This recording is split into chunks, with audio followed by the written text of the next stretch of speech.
Still a lot of questions this morning about the violent attack at a concert in Vegas. Mel?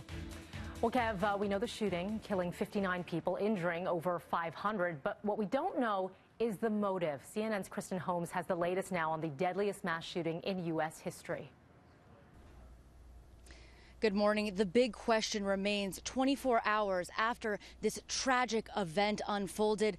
Why? Why a retired accountant with no known criminal history chose to come down to Las Vegas to open fire on 22,000 people and kill at least 59?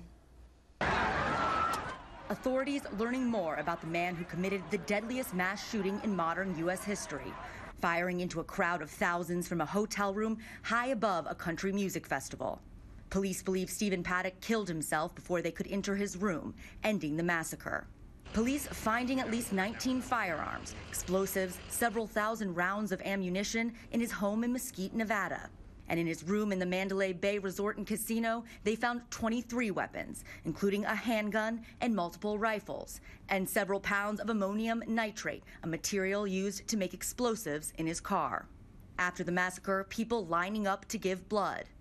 Lights dimmed on the Vegas Strip after the tragedy, and across the country, vigils were held for those killed and injured in the attack, while victims recounted their stories of survival. So me and my friend turned around and started running, and she looked back and my knee gave out, and I was like, I just got shot, I can't run.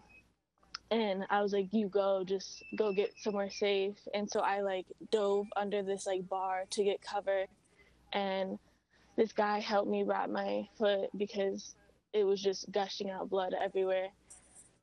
And you just kept hearing gunshots, and they just weren't stopping. And there are still so many people missing. They've set up hotlines across the city to try to help people reconnect with their loved ones, to find those missing people. But with so many people still in the hospital in critical condition, it may take longer than ideal for family and friends to learn the fate of those that were at that concert that night. Reporting from Las Vegas, I'm Kristen Holmes for Breakfast Television in Toronto. All right, Kristen, thank you for that update. Well, it was a distinctive sound that you needed to hear for just a few seconds, and you knew it was Tom Petty.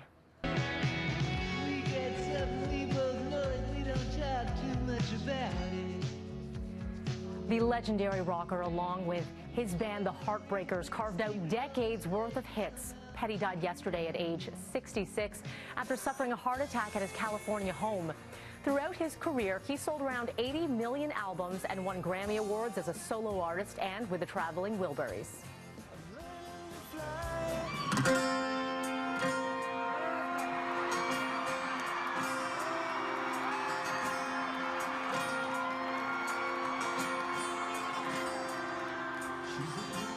Coldplay taking to the stage last night with a rendition of Petty's Free Fallin' last night. This is during a gig in Portland, paying tribute.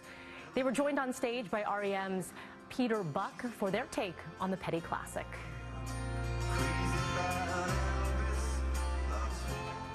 Bob Dylan, Tom Petty's former bandmate in the Traveling Wilburys, told Rolling Stone magazine, "It is shocking, crushing news. I thought the world of Tom. He was a great performer, full of light, a friend, and I'll never forget him." And of course, we'll continue to follow the tributes that do roll in throughout the morning. Meanwhile, we're also watching U.S. President Donald Trump. He is heading to Puerto Rico this morning to take in firsthand the damage caused by Hurricane Maria and to meet those who have been affected by it. Trump has called the devastation on the U.S. territory an impossible situation, but has also praised the amount of progress being made on the island by first responders.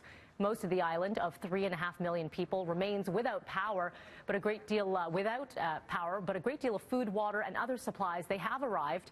Despite Trump's saying that progress is being made, the mayor of San Juan criticized the relief effort last week and got into a bitter Twitter exchange with Trump.